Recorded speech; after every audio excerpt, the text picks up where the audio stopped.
What's up, fine folks? It's your boy Glennlawrence. I am back with another episode of the BLERDDad podcast, a space where we like to have unfiltered conversations and nerd out about fatherhood. Like I said, I'm your host. I'm super happy to be here. Things are going great. Things are going grand. Comedy is going well. It's back. I'm in these streets. I'm doing these shows, new content, new jokes, new funny stuff, making people laugh. You know what I mean? Entertaining people. That's what I do. That's what I love doing. And that's what we're going to talk about a little bit here today. We have an amazing guest, and I can't wait to get to them. But before I do that, let me talk about these amazing sponsors. Every week, week in and week out, I let y'all know about They Made Me Wear It. Theymademewearit. They are amazing. It's a husband and wife team, and they are on a mission to get your pet outfitted with the latest fashions. So whether it is a sweater, scarf, anklets, the fanny packs, we've got those now. Everything that you're looking for, we got your pet laced up. They got kangos. You can get a kangaroo, put a kango hat on them. Anything you need, they got it. They hold it down. Necklaces, anything. Just throw it out there. They're going to do it. If your like pet grows an opposable thumb and wants a cup, we got them. Coffee mugs for pets, we got it. Last week I did talk a little bit about the substance abuse problem in the animal community, and they're doing a lot to fight it. As a matter of fact, they've actually teamed up with Hope for Paws, which is a rescue organization that works tirelessly to get these pets off the streets, off the mean streets. And so anytime you purchase something from They Made Me Wear It, theymademewearit, you're helping them out. So go to theymademewearit, type in code word blerd for 15% off at checkout, and you won't be disappointed. Your pet will thank you, especially when they start talking, which maybe on the horizon, because they announce aliens and there's all kind of crazy stuff happening. So pets talking probably is the next thing that's going to happen. Anyway, enough of that. Our guest today is Dawn Davis Womack. She is an incredible person. I really enjoy her company. We've got a show coming up together on September 16th down in Harrisonburg with X2 Comedy. But she's been performing from East to West Coast. In 2022, she opened for Lachlan Patterson in the first Cave Comedy show at the Cave Comedy Fest. She founded X2, and they bring comedy to the Shenandoah Valley, and it's become instrumental in developing a comedy community down there. So great person. She's got her own podcast. It's called Virginia is for Laughers. It's a podcast all about things non-hiking in the Shenandoah Valley, because in Shenandoah Valley, there's one thing to do. It's hike. And they become increasingly popular with the global audience. So it's really, really nice to have them. She has a warm little family vibe when she gets on stage. She performs with her husband. So we'll talk a little bit about that. And she's just a great human. So, I can't wait to start talking with her. As a matter of fact, without further ado, we should just do it right now. We should just get her up on stage.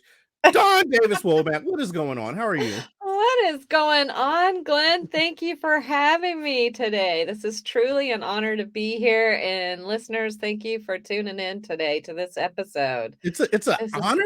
Thank you. Wow, that's awesome. It's an honor. Yeah, your production's quite something there with the groovy music and the video game. I'm sitting here going, wow, this is really cool.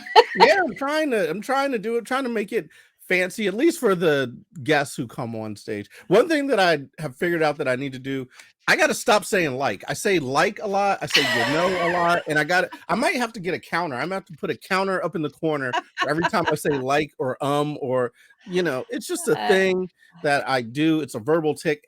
Trying to get used to it. I've got it eliminated on stage, but I gotta eliminate it from the podcast. It makes it really annoying. When I'm listening back to myself, I'm like, take it off, turn it off. Eliminate it. I think we're all, when we listen to ourselves, feel it's a bit more annoying than people that are actually listening. We tend to judge ourselves a little more harshly than we should. Yeah, you have a warm voice, though. I'm sure people love hearing your voice. But thank you. Yeah, do you have that same thing where you hear your voice back and you're like, ugh? Yeah, I could be overly critical to myself sometimes. I've been working on that, and overthinking it. I'm a recovering overthinker. Yeah. It's okay not to be perfect. Yeah. It is. That's the one thing that I figured out. And that's the one thing that I had to get over doing this podcast is remember, doesn't have to be perfect. Just start doing it. You're going to get better as you go. And That's right. That's the pros, the best, the people who have done things the best. They weren't good at the beginning and they got better at it. So that's what I'm going to try to do. And that's what I'm going to try to impart upon this little one. It's like, hey, it's all in the journey, not in the yes. Don't try to be perfect while you're doing it. Try to get to perfect, and that's going to help you achieve the goals. Yes. Agree, 100%.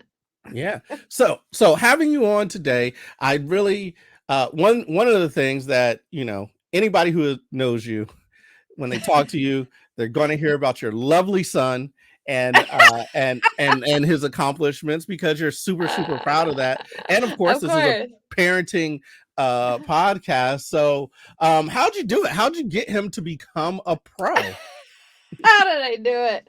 Well, I married some very good DNA the first round. So that helped a lot. That's step one. Step one, there is a football legacy in my ex-husband's family that goes back to Jim Braxton, who played for West Virginia University initially in the 70s, and then he played for the Buffalo Bills for quite a long time alongside O.J. Simpson. Oh, wow. Okay. Oh, and then my ex's mom, first husband by the name of Braxton, had died, and she remarried a Turner. And that's where my son's name, Landon Turner, comes from, my ex-husband's name, Wes Turner. And Wes also played at West Virginia University, and had some difficulties through his collegiate career, but then post-collegiate career was a heavyweight boxer. Oh, wow. So there's boxing there too. Yeah, so he was my ex was a heavyweight boxer when I met him. And okay.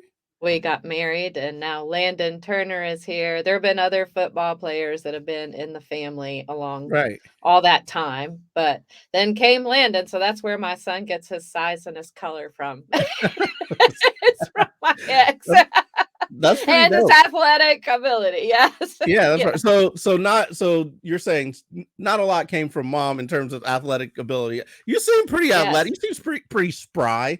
Maybe some quickness is in there from mom. The closest I've come to winning anything is probably last week at the Food Lion when I edged out the lady in aisle 7 for the last box wine. That's probably. It gets dirty in aisle 7. You know what I mean? You got to be on your P's and Q's. You know, I'm just trying to keep up. Oh, man. That is awesome. By the way, just for those who aren't listening, Landon Turner, football player for JMU. And then UNC Chapel Hill. Oh, I'm sorry, UNC Chapel Hill. You know what? Y'all live down by JMU. That's why. For some reason. That's right. Your wires crossed there. I get my wires crossed. I'm sure JMU is upset that they didn't get him. They wanted him, of course. They wanted him, of course. Anyway, football player for UNC, and then he went on to play in the pros. Right? He went on to play in what team did he play for? In the Saints. The New Orleans Saints. Look at that. He was a saint. I'm sure you were probably happy like that. He is a saint.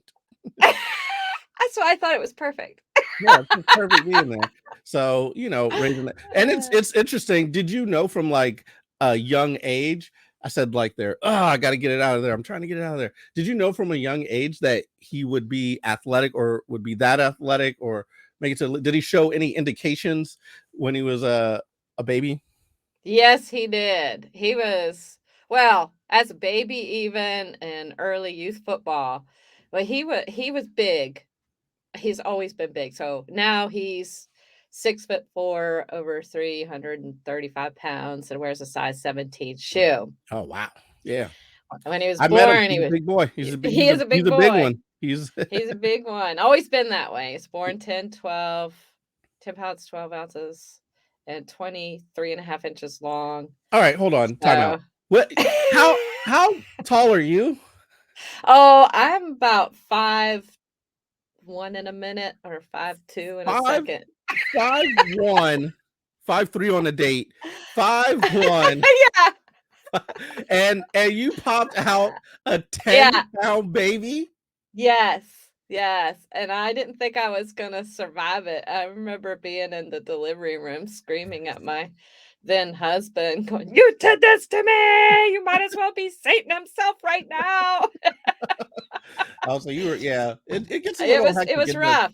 In the delivery room, it gets a little hectic. It was. I lived through it. We all lived through it, and he's always been bigger than, what his age appear was, and what he appeared to be were two different things, So even at he started walking at 10.5 months. When he was starting to walk about 1.5, the family tells jokes and memories about my mom would be in the kitchen and she would see him come running down the hallway before I would, and she would scream out, "Don, he's coming." And what that meant was he was coming to tackle me, which he did.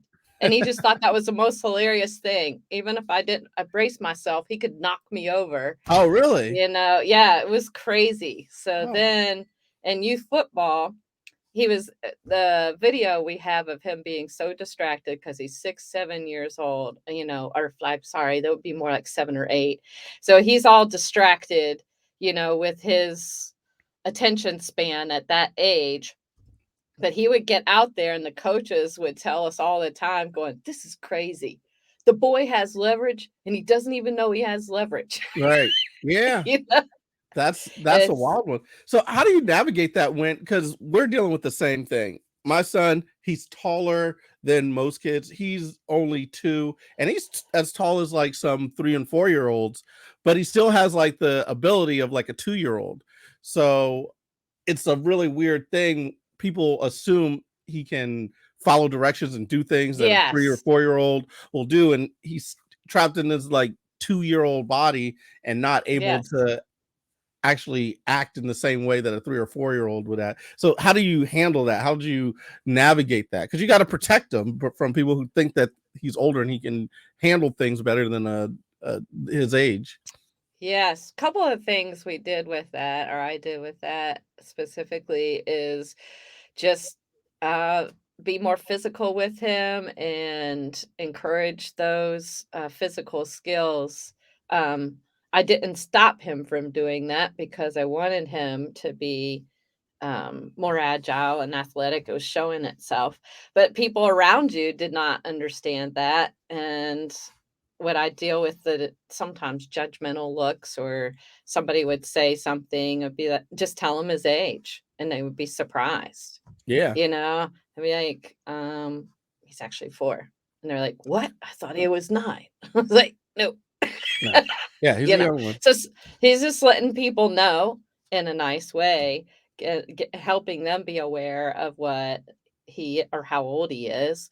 That would stop a lot of the continuing judgment in terms of his ability. Just being nice. They don't know what they don't know. Right. So just being kind to another fellow human being. And sometimes it'd be like, I hear that. You may not be aware he's 4. Oh my gosh. Or you may not be aware he's 6. Oh my gosh. Yeah. So as soon as they knew and we're on the same page, it clicked for them too. Yeah, that's it. That worries me, especially when I'm not there to give that insight, if he's interacted with somebody and I'm not there. Although we're usually around to do something, but it just worries me if he were to be around like somebody else who doesn't have that background or whatever, and they're just treating him, as if he should have some ability, and he just doesn't really understand things right now. Or you'll say something to him, he has some understanding, he's still trying to gather all his vocabulary, he's still pointing out things like, "Oh, is this a cup? Is this a camera? Is this a what is it?" He's trying to gather all those things, but someone else who just runs into him is just going to think, because he can talk. For a 2-year-old, he talks very like a lot. He says a lot of words. He knows a lot of things. He can point out letters and numbers and all this other stuff. So on one hand, it seems like he's 3 or 4 because that's what they could do as well. But then if you actually talk to him, it's like, oh, he's still grasping this grasp of language. When did Landon start talking? How old was he when he started talking? Oh my gosh, that was early too. He did everything early. I think his first words were coming out around, just simple one words, 6 months, and then he would go build up from there. I think Mm. we were supportive of him doing all of those things. And we taught him, to your point, we would just teach him to tell people how old he is. Oh, that you know what? That's a Yeah, smart, yeah. yeah, Do that first. yeah, Be like, hold on, yeah. I'm only 4. Yeah, or yeah. I remember when he was 3, couldn't even, "I'm free, I'm free." Free, Like, I'm "All right, free. gotta work on that 'cause you are not free." Yeah, right. Yeah. But he got it, and, then when he was 4, that was just something he would tell people his age. We taught him to do that. That helped too with what you're talking about. Okay. See, this is a thing because we haven't been doing that for him to actually verbalize his age in interactions. Sometimes people ask like how old you are, and he's still he's at the point now where he's just learning numbers, so he just throws out all the numbers that he knows, so it's like 1, 7, 19, like 30. How old do you want me to be? Yeah, I got numbers for days. I said I'm just they don't go in any specific order. You know what I mean? He goes from like Uh, 1, 2, 3, 9, 8, and he can get the runs. Like 1, 2, 3, 4. yeah. He get that, but once it goes, he's like, hold on, wait, and then he's like 7, 8, 9. I know that, and then he's like 11, 12, 15. Like you know what I mean? Like there's some Yeah. gaps in there. That's still great for 2, though. Yeah, it's we're trying to keep them abreast and knowledgeable about certain things, and just basically keep them ahead of the curve. Like I don't you all probably did a lot of schooling, like sent him off to school, right? Like he went to Mhm. schools. Well, so now since it's like the pandemic and whatnot, or it was the pandemic, we've had to think about like homeschooling, whether we wanted to do Mm. that versus go into the schools because it was just such a problem. Like I used to substitute way back when, and Steph worked in the schools, and just dealing with all that type of thing. It's like, oh, like homeschool is like a good option, especially if there's these crazy things that keep happening that are causing Mhm. kids to be interrupted. Because if you're expecting to go to school and then all of a sudden there's like a trajectory and then it goes away because of Yeah. they shut them down, and then you're stuck. Whereas if you're not on that path and you already have a path to learn, I think it might be more beneficial. So we've actually started thinking about that. Mm. Yeah. Yeah. What was your We experience still with him in school? How did that go? So he's way bigger than all the other kids too, Yeah, that also had its challenges too, because you would have some, shorter or smaller, youth, that would poke the bear, so to speak. Mm, They yeah, would pick a fight, yeah. and and one time I remember it's in elementary school, and this one younger, smaller kid would pick on him all year. And we had several meetings with like the principal, like, hey, here's what's happening. First with the teacher, then I went to the principal. This is what's this other kid's initiating, and all this talk, and nothing worked. And then finally, my husband, his stepdad just got exasperated. He goes, you know what? One, a mano to a mano with this kid, and this thing will be over because Landon will take care of it. Right. And I'll deal with the suspension or whatever. It's just Yeah. like, this needs to stop. So he tells Landon the night before the next day that this happened. He says to Landon, he says, all right, the next time that kid picks on you, just take care of it. And Landon already knew what he meant. He goes, take care of it. You say it's okay. And Because and dad's got your back. yeah, and his dad said, yeah, stepdad said, yep, that's what I said. So I drop him off to school the next morning, and not even an hour and a half later, I'm getting a call from the school, and I gotta come pick up Landon because there's been an altercation. Right. And I go pick him up. I get in the car. I'm like, what happened? He said, Chris told me to take care of it. and I took care of it. Not a problem anymore. And he never had a problem with that kid again. Yeah. Yeah. That's the funny thing about bullies. I've had a situation like that before where my mom basically has to say the same thing. This kid picking on you, and I go in and I'm like, Mom, this is happening. It's like, don't come in here running to me. You take care of it, you handle yourself.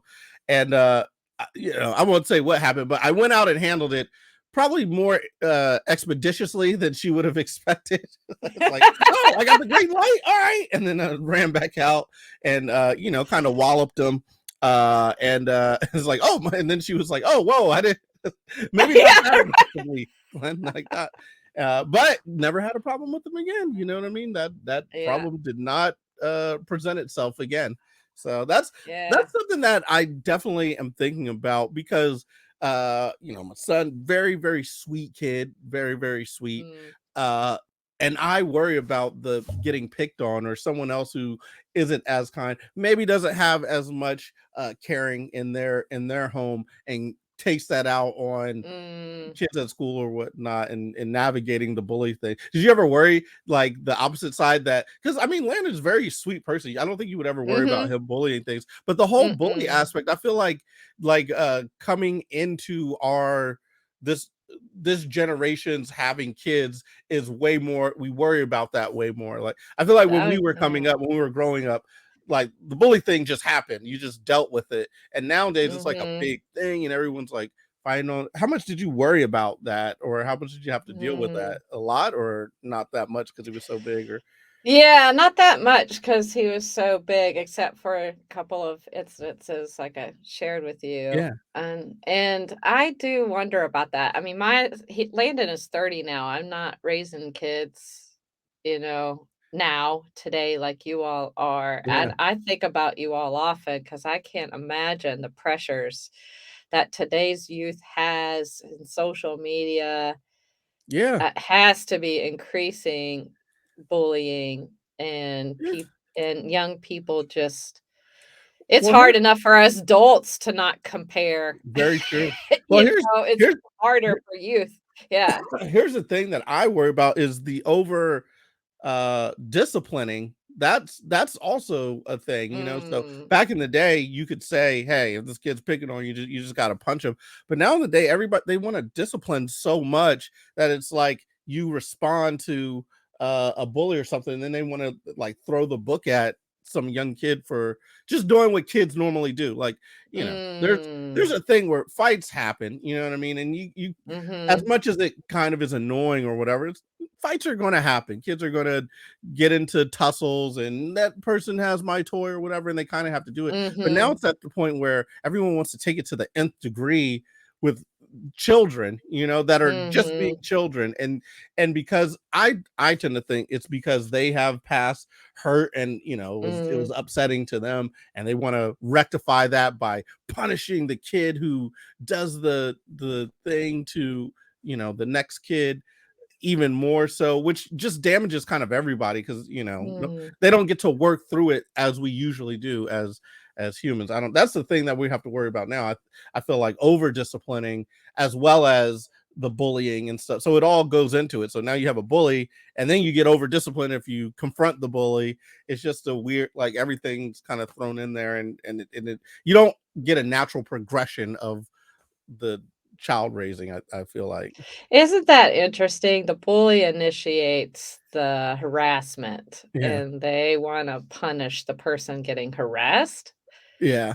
Yeah. It's a there weird, has to be a better way because I mean, what is happening to the bullies today? Are they getting any kind of discipline or is it just the discipline I know. Has for the anybody ever people reacting to the bullying? has anybody ever thought about what about the bullies? What are the bullies feeling? Like how do we figure out that? Like it is an interesting thing because as someone who bullies, you need to get popped sometime to realize like, oh, I shouldn't do that too. So if you're taking that away, so now the bully doesn't get popped to realize to stop bullying, it's throwing off the natural order of things. If you take out like a natural predator from an environment or something like that, then the environment like will grow into something that it shouldn't, because there's no natural predator in the environment. But that natural predator, is looked at like, oh, they're hurting or harming things. But you kind of need that too to keep the,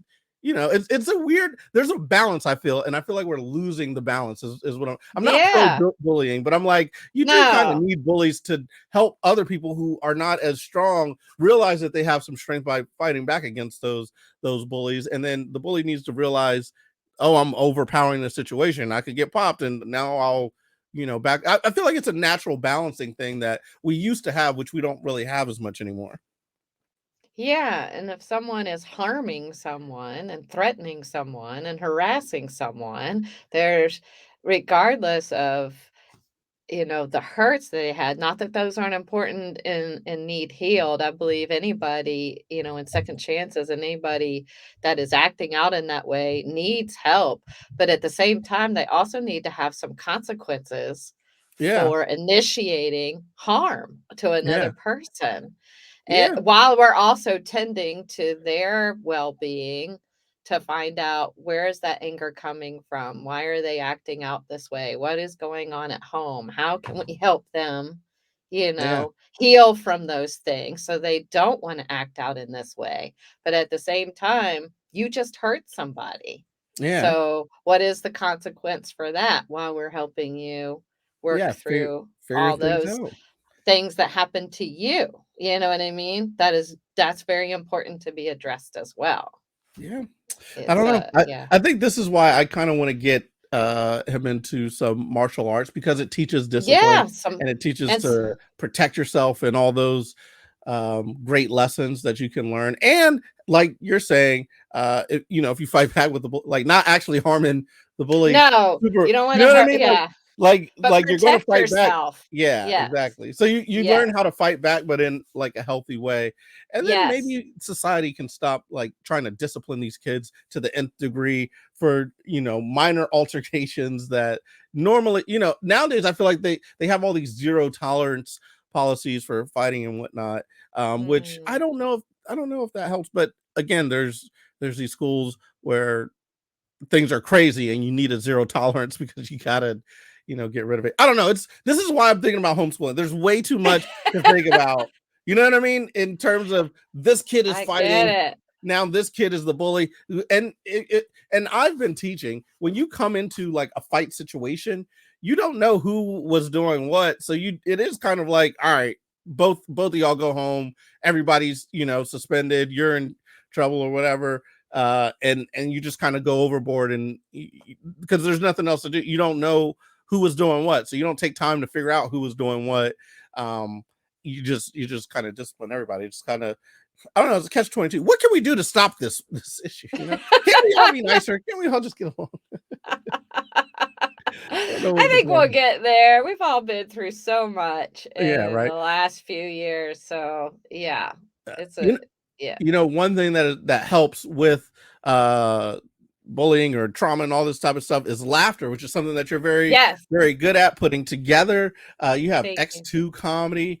So I guess you're kind of a empty nester now, right? Like is that when a lot of this started, once you were done with being the football mom and taking care of them and watch them? That's where it came from.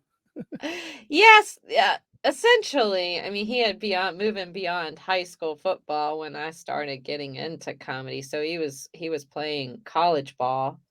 Was he playing? Yeah, toward the end of that. So 2016. Yeah, toward the end of college ball is when I started getting into it. Had to do my math there. And that was a later in life thing for me.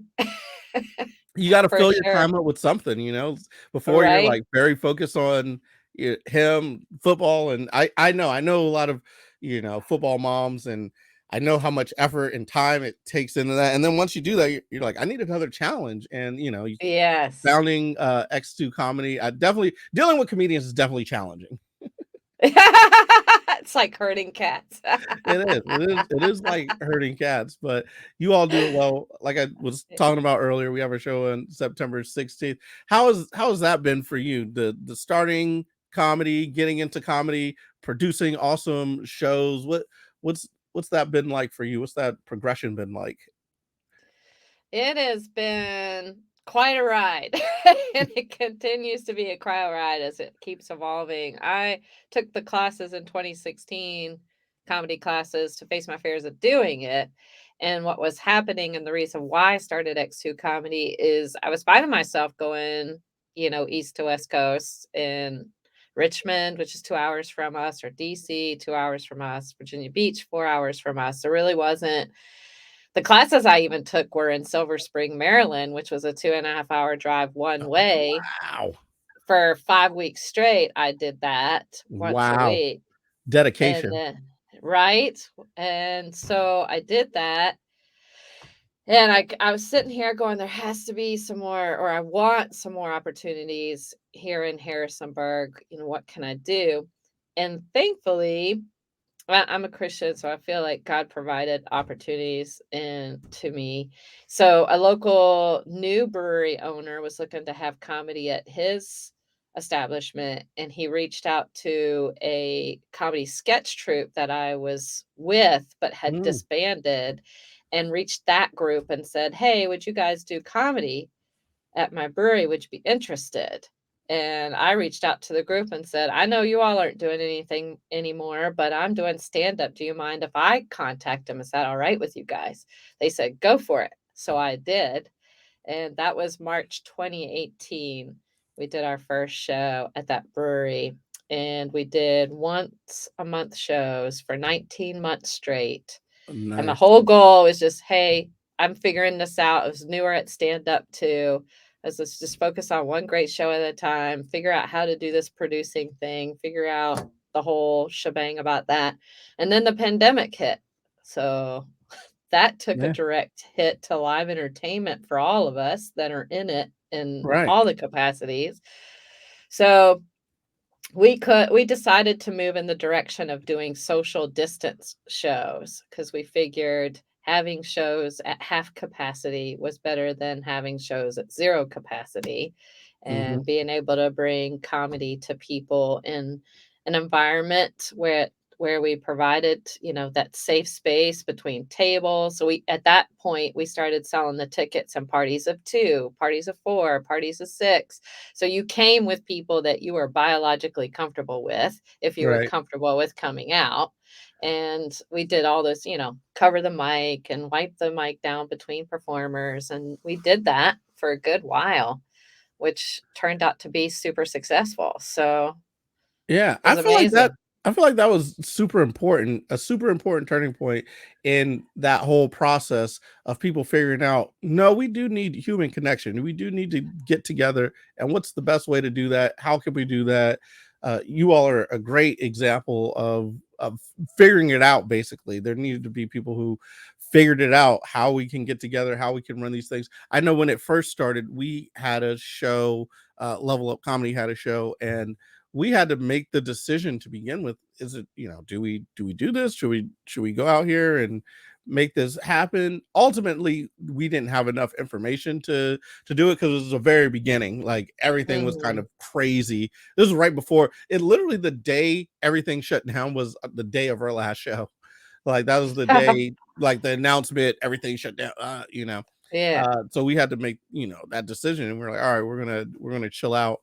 Um, but you need people to be able to step that up and get people together. And I feel like that was something that definitely was important. People can't see me, who are listening to this, but I'm going to the serious camp. It's very important for human connection, for us to get together, get in these spaces together, and laugh together. We need that. So we can't forget that, even when this next thing is like announced or happens. We got to remember, we got to get together. Anyway, all right, back to you like how I have the serious camp, Yeah. That. Got to see the visual, listeners. yeah, for the visual listeners, there's a serious cam here. So whenever I say Uh, important points, I turn to the visual camera. But yeah, it's really great. I've been on some great shows with you. You do a great job of producing them. And I feel like it's interesting when you start producing shows, you start realizing what makes a good comedy show and how to yeah. make a good comedy show happen, how to set the Yes. room up and how to set it up for laughs and whatnot. Yeah, that's a great part of it too. Now, do you find yourself liking producing more or performing more? That is such a great question because I love both. I feel like it's tug of war. You know what I mean? It's just Yeah. so many things to love about performing, and there's so many things to love about producing. And I get a kick out of doing both of them. Yeah. And it's been challenging to grow as a performer while being a newer producer. Now that I'm getting more help, it's freeing up more time to write more Mm. and focus on the craft more and things like that. But there was a time there, especially even during that pandemic, when we were making those pivots and doing all those different things, and then some personal challenges off stage mixed in with all of that can, sometimes just made it A little different. hard. Yeah. Well, Yeah. well, you have a partner in crime to Yeah. do it with. Does that make Yeah. it a little bit easier, or does it make it a little bit harder where it's like you're jockeying for jokes? And I'm talking about your husband, Chris, Right. who you all are going, together. You're the funny Womacks together. Does Yeah. that make it Yeah. easier to perform when you have Yeah. someone Well, with you? yeah. Yeah, part of that. We've been married. We just celebrated our 24-year and wedding anniversary in Wow! August. Congratulations. Thank you. You know Thank you. what? What? Go No, ahead. I have hold on. There's a congratulations that I did have, but I don't Oh. have Oh, well, bummer. I was like, oh, there it is. it. That was actually that wasn't supposed to be a ding ding. It was supposed to just be a it's just supposed to be a laugh, but I didn't have the right one up. Anyway, I'm trying to do this is producing too. I'm trying to do better, here with the show.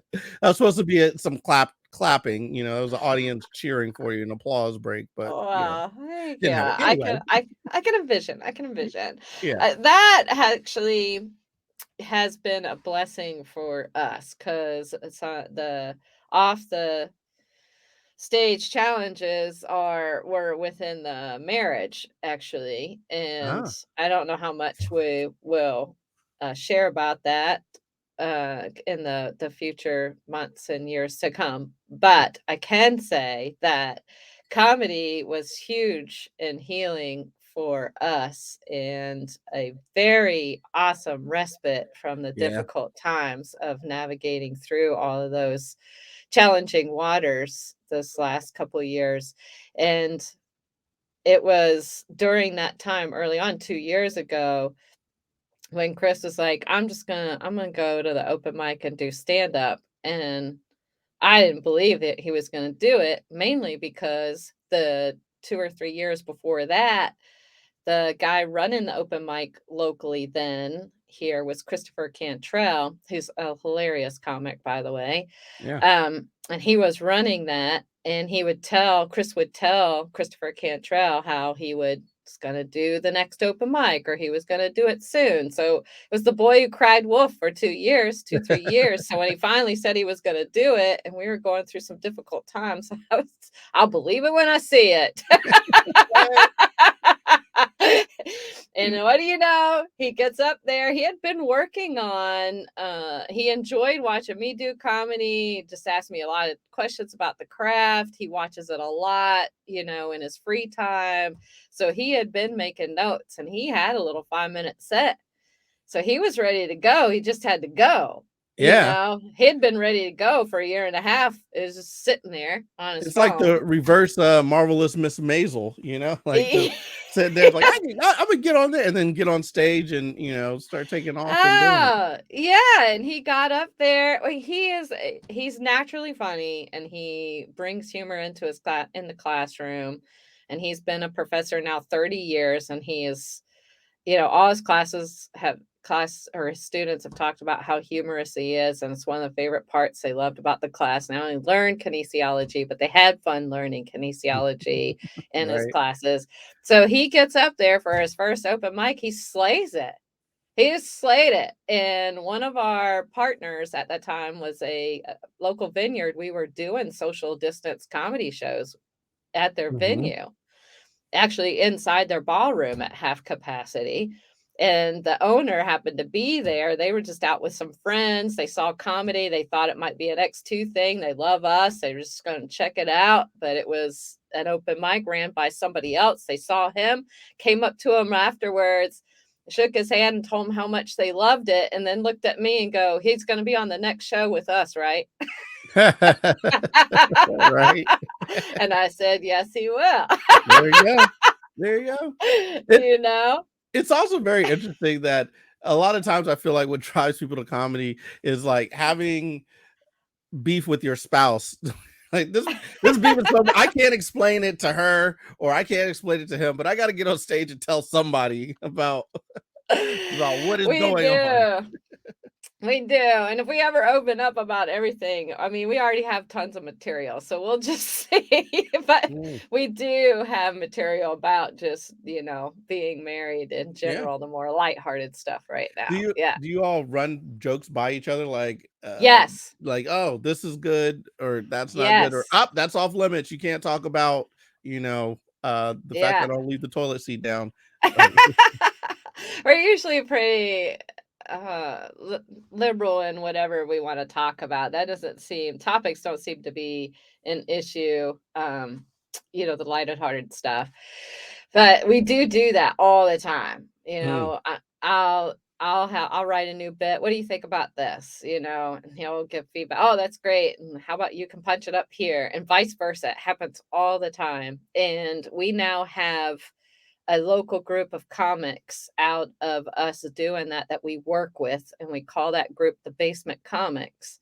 And the reason that we call it the Basement Comics is a little over a year ago, we decided just one night before a show, the night before the show, it's like, hey, what if we go downstairs and just run our sets with each other and just see, you know, how it goes and what kind of feedback each of us have. And we both were game for that. So we walked down to the basement, which is his man cave, with our dog who sat on the couch and watched us and had a notebook and took notes and gave each other feedback. And then we're like, wow, what if we open this up with the new local comics that are showing up here and invited them to join us in this?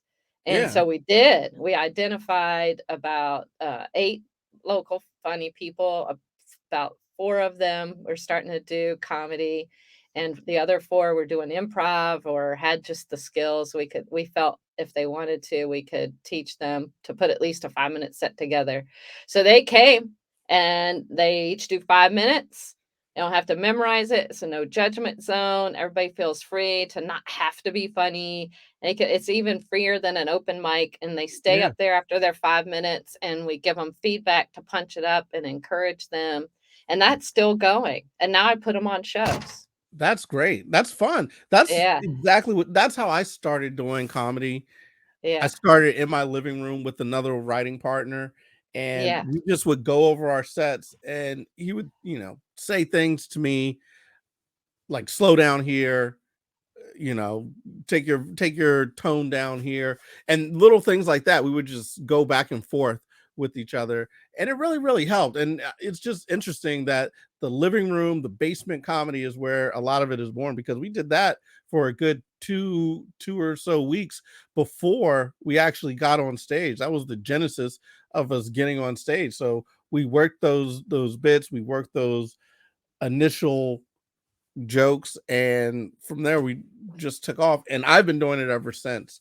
I feel like that's a great thing. Like, don't be afraid to go into your living room and tell your jokes to yourself or your significant other or a group of random funny people from around town, in your case. Yeah. Or a dog with his BLERDS apparel. Dogs are great sounding boards. They give you a look, you know, if they lick their crotch, they're into it. If they, you know, if they snort, they're not feeling it. They're great springboards. So usually here on the podcast, one thing that we like to do is we like to talk about what our guest likes to nerd out about. We call it our blerding question. What do you like to nerd out about, Miss Dawn Davis? Yeah, that is such a great question. I was actually thinking about this, on a recent trip to Annapolis. We went to Annapolis for a weekend. I was like, what do I like to nerd about? And I think naturally what I like to nerd out about is American history or history in general. Oh, interesting. Yeah, I can't say I'm an expert on anything when it comes to history, but I can say that I love to soak it in. You know, we go Interesting. Okay. to, for example, you know, in Annapolis, that's one of the early settlements for, you know, American citizens who back then, I mean, 1600s, Mm-hmm. were transitioning from primarily Indian culture, Native Indian culture, to incoming British citizens from Great Britain, and it's the King of England, and it's before 1776, and so there's just all Yeah. these rich history there and historic buildings, and so much has happened in slavery and all those and just hearing about successful young African American entrepreneurs at that time and how they navigated through all that. I just can't get enough of going through museums. And we went to the William Paca House and Garden, and this was one of the signers of the Declaration of Independence, and it Right. was his house. So we are taking a tour and learning about the way of life. I soak that up. I love it. Have It's you looked at all the basically new history that's being uncovered about things where they're finding out, this is the story we heard in our textbooks, but then you hear about something else. It's like, oh wow, that I didn't realize that was also part of it. Like you get this more well-rounded understanding of things that were happening, especially with like Native American history, African American history, and just how settlements happen and how close some things were to being a totally different way. Um, yes. just Yeah, interesting. I love all of that. You know, it just to me is so fascinating, you know, and stories surrounding history. One of the other things that I came across a few years ago, and I'm going to actually looking for some new books, but there's a whole genre about World War II fiction. Mm. So basically there's a World War II era, and they do fictional stories and novels and create characters based on actual historical facts that were happening at that time. Oh And man. it is so fascinating to me. It's like I had no idea. It's a huge genre. Here's what's It's going to be yeah. confusing about that. How AI is now indexing all these things. And hopefully Mm, AI will be able to tell this is a work of fiction that is set in World War II.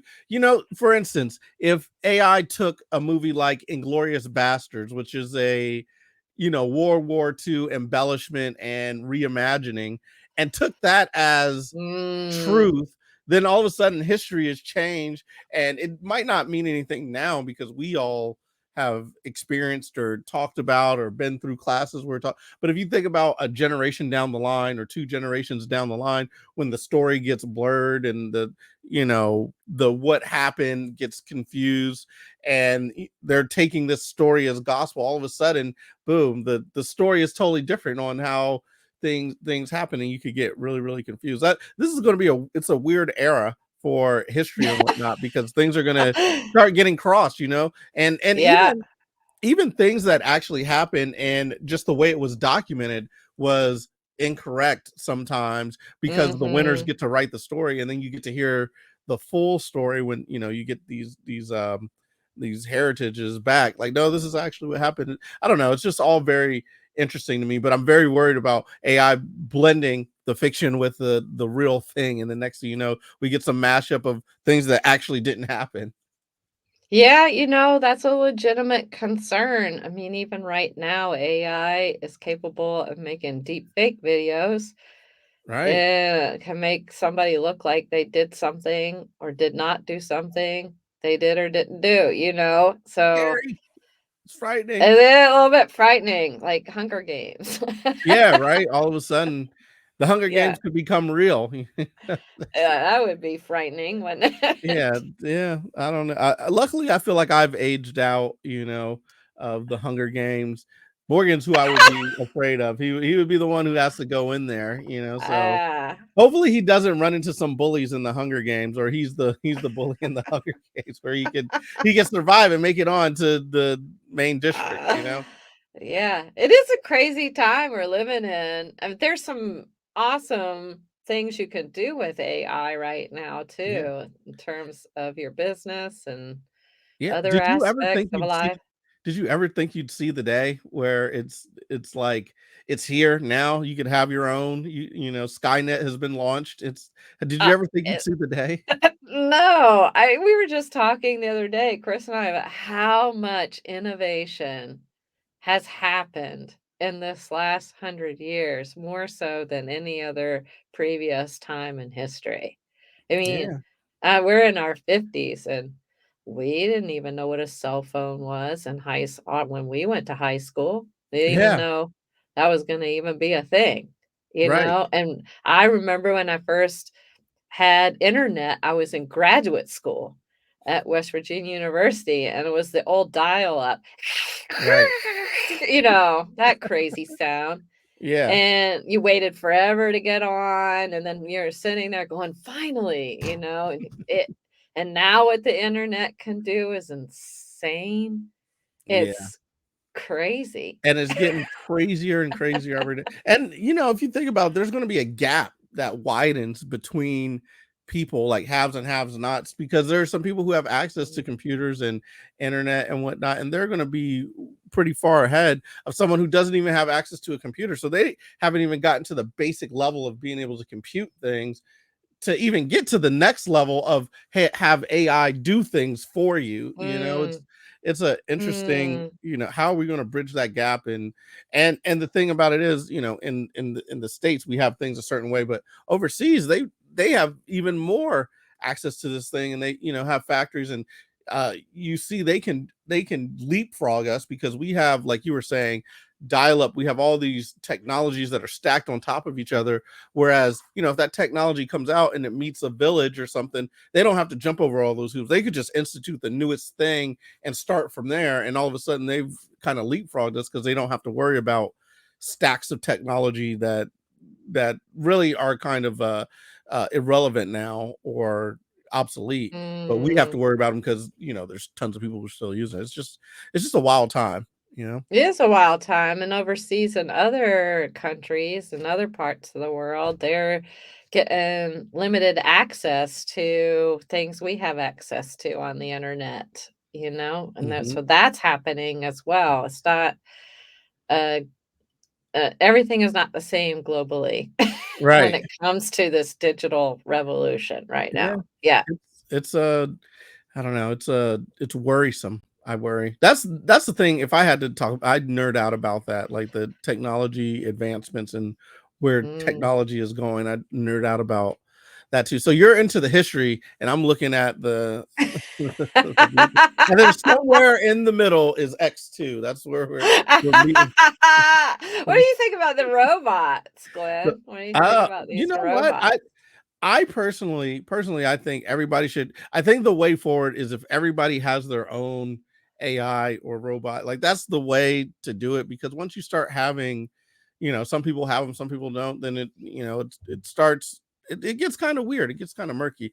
But I think robots are an interesting step. I think that they're going to be able to do a lot of things that we're not able to do. So if you think about it, robots, right? Like you could have them, they could do the firefighting. You don't want to send in a human to go do a fire. They might not be able to they're going to risk their lives to go and save someone, where a robot could just go in there and deal with the whole thing, drag somebody out, move stuff, or provide them with cover, as the fire burns, so that they can you can have a robot like create a little pod that just encompasses the person, blows out the smoke, and then pumps in oxygen.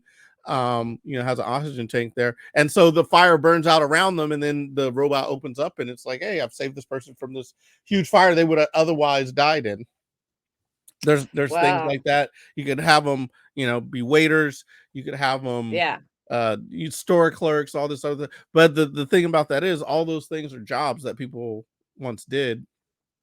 So those That's jobs are going to go away. true. And now it's like, what do people do when all those jobs start going away? That's the bigger worry. I don't necessarily worry about the robots. I worry about what are the people going to do once the robots are able to do most of what they do and more efficiently with less costs, you know? Mm. Did you see, I think the series is called Upload. Did you see that? I have seen that. That's interesting, right? Right. Uploading your consciousness to like this digital world that you can live into. That's, really, really interesting and really weird too. Like, how would you know? Like, right? Right. Have That's you pretty crazy. have you ever had a dream that you thought was real? Oh, yeah. Yeah, Yeah. I have a So very active dream life. Yes. yeah. So if you think about that, basically that's what upload is. If you're in a dream and then you're just in there and you're forever going. You think it's you think it's real. What would you just want to naturally pass, or would you be uploaded? Yes, definitely. You I'm want to be gonna uploaded? No. Oh, No. No, I wanna go see my maker and see what happens next. yeah. Yeah. I think that's going to be the next frontier of people having Uh, to decide whether they want to digitally continue or spiritually continue. And there's going to be a crossing between the people who decide to do one versus the other. right, I think so. But also too, in this conversation, we're talking about what will happen to people and their jobs. Certainly, jobs are gonna be lost with the robot revolution. And I know it's a fictional series Upload, but you can see that there were new jobs created from There you go. that Yeah. world or that new Yeah. evolution of our humanity. So it created new jobs that we didn't have before, Right. managing the consciousness of other people. Exactly, So, you gotta yeah, manage yeah, someone's yeah. content. Think about it like this, social media wasn't a thing before, and all of a sudden someone's like, Yeah. "I'm a social media manager," and you're like, what?" And Right? that is a huge Yeah. paying job, and that's like the next frontier. A lot of people get paid a lot of money to do that. It's a huge Yeah. task.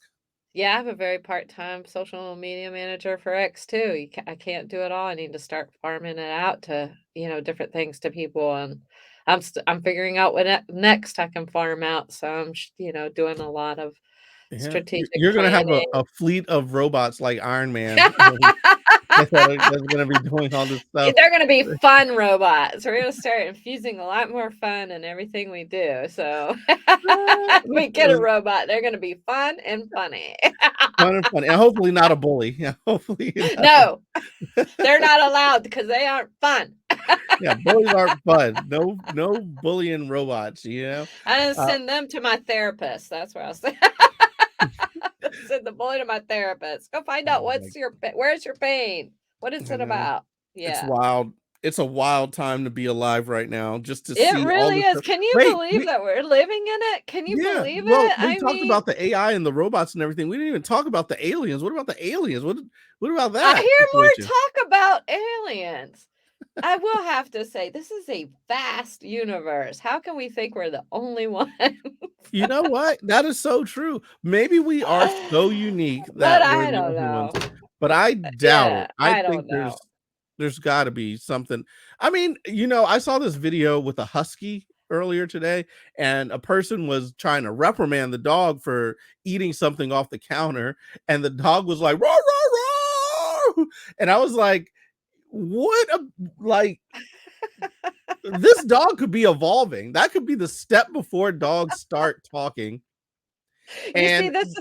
And then you have all these other animals that are gonna start talking, they're gonna evolve, they're gonna start talking, and next thing you know, you got horses telling you they don't want you on their back, they're gonna have chickens squawking at you like, "I don't wanna be chicken wings, I don't wanna be a nugget." There's gonna be so much. There's gonna be cows that are mooing at you, yelling at you for making them burgers. Like, there's gonna be talk back, and then once you get that, that's gonna be insane. You know what? I think we've all been through so much and seen so much in the last Right. Whatever it is, years, we're all like, I mean, I guess anything's possible at this point. I feel like that's where we're at. You know what? If my dog popped up and started talking, I don't think I would be surprised. I'd be like, oh, that's par for the course in this universe. That's what's happening right now. They announced Skynet. They had aliens come out on a Wednesday. Now my dog's talking. That's just life now. It's like we're not going to be. That's maybe what all this is for, is preparing us for whatever is coming. Just whatever is coming. And then we're all going to be like, of course. Yep, that too. All right. Yeah. Oh, there's dragons now? Oh, crazy dragons. I guess there's dragons. Who knows, man? You got robots who can order their own replacement parts. So we got that happening. That's the next step when they become sentient and they try to take us over. By the way, if you're listening, robots, Don Davis Womack is amazing. GlennLawrence, save us. We're part of the good team. Yeah. We can make you laugh. We can make you laugh. So speaking of making you laugh, tell people what you got coming up next. What's happening next in X2's comedy tour and life. What do you got happening? Oh, this Saturday, August 26th, we have a show at Court Square Theater. It's part of our X2 comedy series. This is our second season at our local theater, which is wonderful. It's a 250-seat theater, so we're excited to partner with them. We got a comedy competition coming up, which is actually a fundraiser for the theater. That's the one event where all the funds go to them. It's a nonprofit theater in need of some major upgrades, including stage curtains that are way old. So we have that coming up in October, and then shows in between. The one you're on, September 16th, September 23rd, we're at Clementine. People can see all the upcoming shows at x2comedy.com. We're going to do another round of comedy classes this fall. We'll be announcing that soon. And then we have some new stuff coming for the holidays that we can't announce yet, but they will be a couple of comedy experiences. That sounds exciting. I'm excited. I'm excited to see what is going on, what's happening, and yeah, I'm excited to see all that stuff. I'm excited to see the new announcements. I want to know. I know. Every time y'all do something that's great. It's fun times. Thank you. We like to think outside the box, so I would be remiss to not mention the annual Cave Comedy Fest, which is in July. We did our second one this year, and that is where we do comedy shows inside a cave at Melrose Civil War Caverns in Harrisonburg, Virginia. Ooh. And we have several shows that go inside the cave, and then cave tours in between, where you can see, with the cave tour guides, you can see signatures of Union and Confederate soldiers that they etched themselves on the walls during the Civil War, which is pretty amazing. Wow. So that's neat. That's combining two of your favorite things, comedy and I know. Yes. And a big shout out to Lachlan Patterson, because unbeknownst to him, he gave me the idea. And shout out to Chris, my husband, for introducing me to that comic. So that's how this whole thing came to be. My husband showed me a clip of Lachlan Patterson on YouTube, The New Old People. I recommend listeners to watch this. It's hilarious. It's a clip called The New Old People on YouTube. And you'll see what I mean when you watch the clip. I watched it. First of all, he's hilarious. That's the first thing I thought. Second thing I thought, he looks like a caveman. And that's where the idea came. I was like, we could do comedy in a cave. It looks great. I can't wait to do it. I'm excited. I think it'll be a great time. It'll be fun. Yeah, so fun. And we want to keep growing the festival. So people coming out to support that. You're supporting comedy. You're supporting local talent. You're supporting new comics coming up. You're supporting other comics that we can bring in here by supporting the festival. So you're doing more than just coming to see a comedy show when you come to Cave Comedy Fest. You're bringing more, literally helping us bring more joy and laughter into this world, and helping comics get more opportunities. So you're doing a lot when you get a ticket to Cave Comedy Fest. That's what it's all about. That's what it is all about. Well, this has been fun. This has been amazing. Yes. We've run the gamut. We've had so much fun here. Like we got to AI aliens. We talked about bullying. You know, Yeah, the whole parenting, bullying. Yeah. thing. Marital problems, marital Yeah. solutions, all that stuff. It's been great. It's been a really, really fun time. I'm so happy that we got to chat with each other, and I am super excited for September 16th to come down there and hang out with X2 Comedy and the funny Womacks. Yes, and for those couples out there, because we're not the only person that goes, I mean, the only couple that goes through stuff. Couples go through stuff, and I recommend, because it helped us a lot, doing comedy together helped us a lot. So if you are interested in doing that as a couple, I recommend go take a class together, go to a show Mm, together, yeah, go see some comedy, take a break from your problems for a minute and reset. You can always get back to those problems, after that, but they I will be there. promise you they won't go away, but you can lift your spirit by checking out some comedy and take it another notch, take those classes together. There you go. Well, shoot, I Yeah. guess that about sums it up. I don't think there's anything left to say here. It's been an amazing time with Don Davis Yes. Womack. So, as we always do, I gotta end it by just letting y'all know Blerd Dad's out.